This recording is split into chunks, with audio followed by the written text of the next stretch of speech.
Hello everyone, this is Tribecast, episode 21, and my name is Marina. This week I got some stunning news for you, but first let me introduce our guests. First, Ramona Bimes will tell about the consultant project for international entrepreneurs led by the city of Tampere. And second, Dani Varnitsky will share his story in the context of martial arts and Tribe Tampere. And let me remind you that Tribecast is an independent media working in a close cooperation with Tribe Tampere startup community. And now shall we move to the first interview of this week? And my first guest this week represents the city of Tampere, and she will tell us a few things about a project which is kind of new for me, but it has been already running last year. Hello, Ramona. Thank you very much for having time for this interview today. And let's start from the very beginning. Please tell our listeners a few things about yourself. Hello. Thank you for inviting me. First of all, I'm very happy to be here and tell more about our services we are giving for exactly international background people here in Tampere. A little bit about myself. So I live in Tampere for 10 years already. I'm not local. I'm from Latvia originally. Yes, basically I came here 10 years ago and I studied here in Tampere Applied Sciences. In Tamk.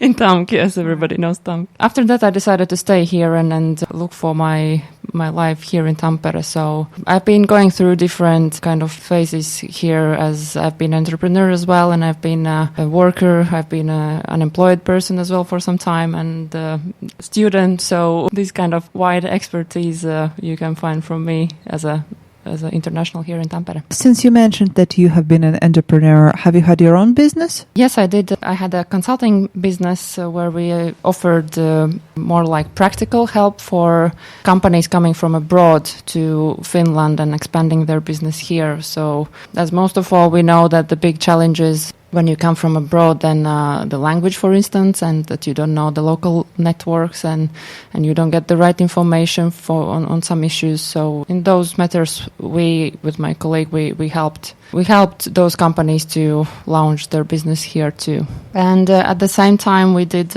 import cosmetic brand. We imported from the Baltic states to Finland. So that was running activity for a couple of years as well. So. And now your position in the city is pretty much the same, or your job is you again consult some international entrepreneurs about, well, how to do business in Finland. Am I right? Yes. Actually, that's quite close what I'm doing there. And what I did before, just the only difference is maybe that they are already here, my clients. Entrepreneurs, we are gaining here. So it's not more about like coming from abroad, being still abroad and launching the business here, but it's more like helping local migrant background entrepreneurs to succeed in Tampere. Right. Could you tell a bit more what kind of questions people can ask from you?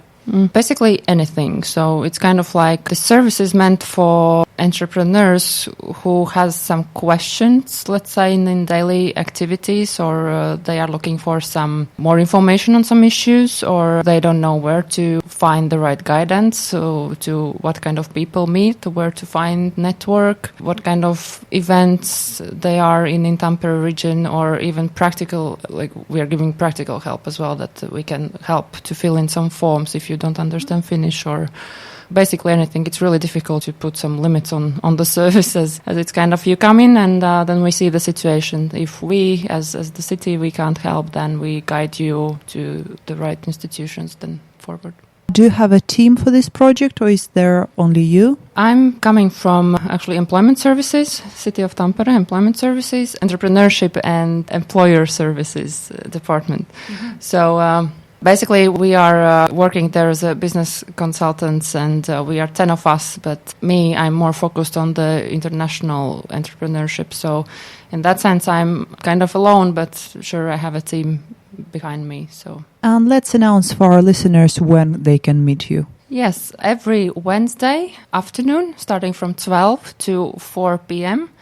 And I'm here in Tribe Tampere, Pinninkatu 47, second floor, and there is no need for appointment, so you can just come in and come for the consultation or just change some words or give a comment or that kind of. In your opinion, is it actually worth for a foreigner to start a business of their own in Finland, or is it better to look for a job, in a company? This is very tricky question, as I know there's a big challenges to find a job as a foreigner, but then again there's a big challenges as well to run a business as a foreigner. So it's kind of like you have to think about your network, what kind of network you have and what would suit you best. Because I know a lot of people have been looking for jobs and they haven't found them, and then they are kind of forced to start a business. So that is kind of like, I would say, like very challenging situation, because not everyone is meant to be entrepreneur from my point of view. So it depends on the person, of course, and yeah. So do I get it right? You think that having a network is the most important thing when you start a business? Nowadays in Finland, I would say so, that it's taking like bigger and bigger role, like your network and how you build it and where you find the right contacts then in order to proceed with your business activities. So I would say yes. By the way, what's the official name of your position in City? I'm a business coordinator. Do you think that Finnish language or, absence of Finnish language for the newcomers is a challenge in network and business? It depends again on the position or the kind of like activity, what the person is doing. So, for instance, most of my friends don't know Finnish language as well, but they have found their niche and they know where they go and what they do and stuff. But for instance, for me, Finnish language has always helped, and I'm very happy that I'm able to speak in Finnish too. So I would say it's advantage if you speak Finnish, but it's possible to make it in English too. Right. So basically, if you have a good business idea, but you're not really sure of your Finnish skills, you can turn to a pop-up desk and Ramona will help you to fill some forms and you can continue with your business. Exactly. Right. Welcome.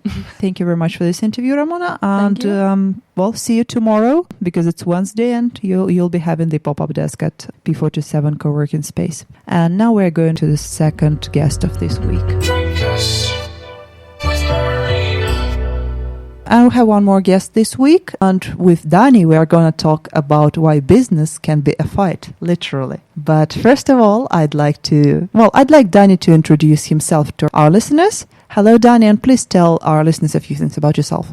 Okay, hello everybody. Thank you, Marina, for inviting me here. It's nice to be here. My name is Dani Varnitsky, and I'm a student of entrepreneurial ideas and their pursuit, and also I teach martial arts as a part-time profession, at least. As far as I know, you have your own martial arts club. Yes, that's right. Or an academy, we say it. Okay. Is it a business, is it a startup, or is it a full-size educational institution? How do you formulate it for yourself? Well, the model is a non-profit organization, first of all, but then I'm hired by the non-profit organization to provide the basic day-to-day daily training. On top of that, we develop these kind of new methods for training, teaching, and our community in general. What I mean is that, for example, last year we did a project which result was a product that lets you basically train a martial art, Muay Boran, which is the traditional unarmed Thai martial arts. It lets you practice and it lets you practice yourself on your free time. So it contains GIF animations and pictures, photos, stories and such. So it's like your pocket master. Of course, it does not make it possible to train without a teacher, but it's your teacher on your phone.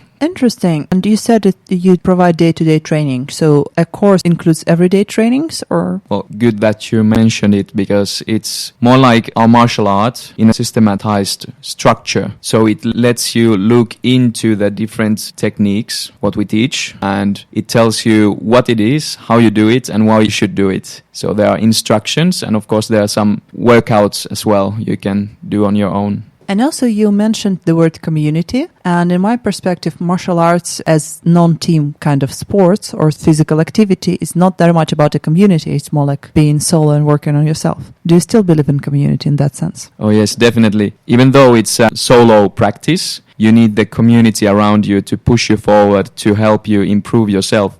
Because your own improvement, it's greatly up to your training partners. If you play well with your training partners, they help you surpass your own limits. And I guess the same rule applies to startup and business communities. Oh yeah, definitely. In startup communities, you need others around you to, well, first of all, provide support, but then also to keep watch. So when you state something, okay, you're going to do this, you state it out loud, then because you're part of the community and you have stated something to the community, then you're more obliged to do it actually. Whereas usually if you're alone, you can tell yourself, I'm going to do this and that, but you're not required to do them. You're not upsetting anyone or letting anyone down other than yourself. That's an interesting perspective. Let's just go deeper in the topic of startup communities then. I know that you have been one of the first people to step into Tribe Tampere premises, which is P47 co-working space nowadays. Could you give us a few sweet memories of those early times? Well, now that you brought it up, I was the first community manager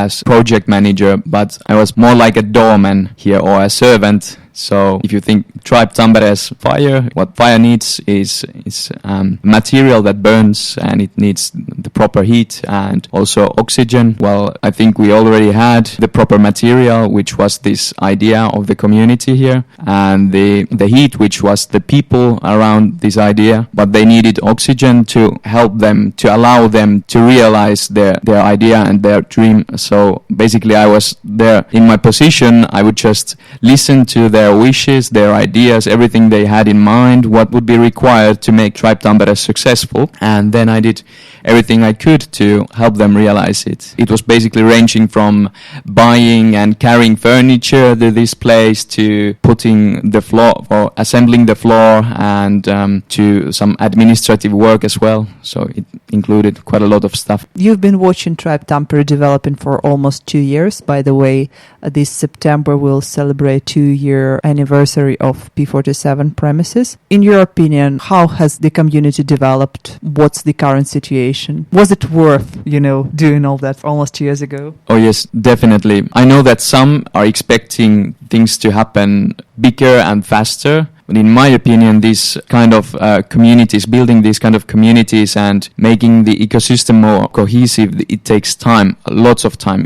It can take decades even. So I think we are proceeding very well. How Tribe Tampere influences the startup ecosystem of Tampere? Does it influence at all? Let's start from this. Sure, because Tribe Tampere provides a physical platform for the ecosystem, or one kind of a platform which is open to all. And in order for the ecosystem to work properly, we need face-to-face interaction as well. And this is a good place for that because it's open. Right. Basically, I have one more question about your own project or your own business. Could you please give an advice to those who are thinking about doing their own business or their own startup in this teaching sense? What do you do and how do you start if you want to, spread your knowledge about like a dancing school or something like that? Oh, that's a good one.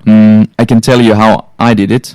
Well, I first started, I was a volunteer. I started teaching because I had to, basically, because otherwise our martial art would have vanished from Finland and the club would have ended because our teacher before me, he had to quit because of a knee injury. So I had no other choice but to take the lead because I was the, let's say, most enthusiastic and active member. So I started just running the club as a hobby, and little by little I noticed that I love doing this so much and this consumes a lot of my time, so perhaps I should consider making this a profession as well. And then I just started to grow my academy little by little. I started the business studies at the university at the same time I started teaching or leading the academy. So I kind of used the knowledge, applied the knowledge, what I learned from business management and business in general from the university in my club. So I considered our members